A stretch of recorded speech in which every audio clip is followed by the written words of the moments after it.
በአንዲት ትንሽ መንደር በጣም ድሃና ወላጆቹን በሞት ያጣ አቤል የተባለ ልጅ ነበር። ወላጆቹን በሞት ያጣው ገና ትንሽ ልጅ እያለ ነበር። አቤል ኑሮውን ከአጎቱና ከሚስቱ ጋር አደረገ። ግን በአጎቱ ቤት እንደ ልጅ ሳይሆን ኑሮው እንደ ባሪያ ነበር። በጣም ከባባድ ስራዎችን ያሰሩ ነበር።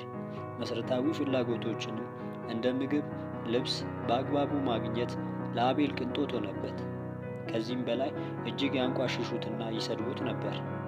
አንተ ለኛ ሸክም ነህ፣ ምንም አይነት ጥሩ ነገር የለህም፣ በትምህርትም እንኳን በጣም ሰነፍ ነህ። በወጣ በገባ ቁጥር እነኚህን ቃላት ይደጋግሙበት ነበር። ለአቤል ሕይወት እጅግ ከበደበት። ከአጎቱም ቤት ጠፍቶ ራቅ ወዳለ ቦታ ሄደ። በአንድ ገበሬ ማሳ ውስጥ መስራት ጀመረ።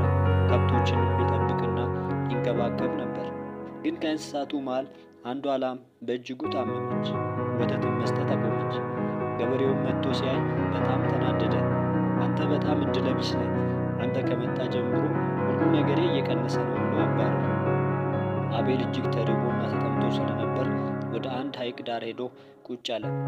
አቤል ማሰላሰል ጀመረ። ለምን ሕይወቴ እንዲህ ይቀጥላል? ስድብ፣ ጭቆና፣ ረሃብ፣ ጥማት፣ ርዛት፣ ይህ ሁሉ ለምን አለ። ለራሱም አንድ ነገር ቃል ገባ። ተስፋ አልቆርጥም፣ አንድ ቀን የራሴ የሆነ ነገር ይኖረኛል፣ ትልቅ ቦታ ደርሳል፣ ይህ ሁሉ ታሪክ ይሆናል ብሎ ተነሳ። በቀጣኛው ቀን አቤል ማልዶ ተነስቶ ወደ አንዲት ከተማ ተጓዘ። ከተማውንም ደረሰ። በጣም ተራበ፣ ተጠማ፣ ድካም ተጫጫነው። ወደ አንድ አጥር ጥግ ጠጋ ብሎ አረፍ አለ። አንድ የኮንስትራክሽን አሰሪ አየውና ጠጋ ብሎ ስራ መስራት ትፈልጋለህ አለው። አቤልም በደስታ አዎ አለ። ኮንትራክተሩም ስራ አስገባው። ስራው ከባድ ነበር። አቤል ምንም አላጉረመረመም። ነገር ግን ራሱን ሙያተኛ ለማድረግ በጥንቃቄ እንዴት እንደሚሰራ ያይ ነበር። የአቤል ትልቁ ትኩረት ገንዘብ ሳይሆን ሙያውን ማወቅ ነበር። እውቀቱንም ቀስ በቀስ አሳደገ። ይህንንም ጥረቱን ያየው ኮንትራክተሩ አንድ ኃላፊነት ሊሰጠው ወሰነ። አቤልም በደስታ አዎ ጌታዬ ስጠኝ፣ ካበላሸው ዛሬ ታባረኛለህ አለው። ኮንትራክተሩም ተስማማ። አቤል በትንሽ ሰዓታት ውስጥ አስደናቂ ስራ ሰራ። ሁሉም አደነቁ፣ አጨበጨቡ። ያም ስራ በብዙዎች ዘንድ ታዋቂ ያደረገው። ከትንሽ ጊዜያት በኋላ የግንባታ ስራዎችን እየመራ ማሰራት ጀመረ። ሁሉም ሰራተኞች ከአቤል ጋር ለመስራት ፍላጎታቸው እጅግ ጨመረ። ቀስ በቀስ የእርሱ ጠንካራ ሰራተኝነት ትልቅ ስምና ተወዳጅነትን ሰጠው። አቤልም ከዓመታት በኋላ ትልቅ የግንባታ ድርጅት ከፈተ። አሁን አቤል ሀብታምና ስኬታማ ሰው ሆነ። ከዓመታት በኋላ ወዳደገበት መንደር ተመለሰ።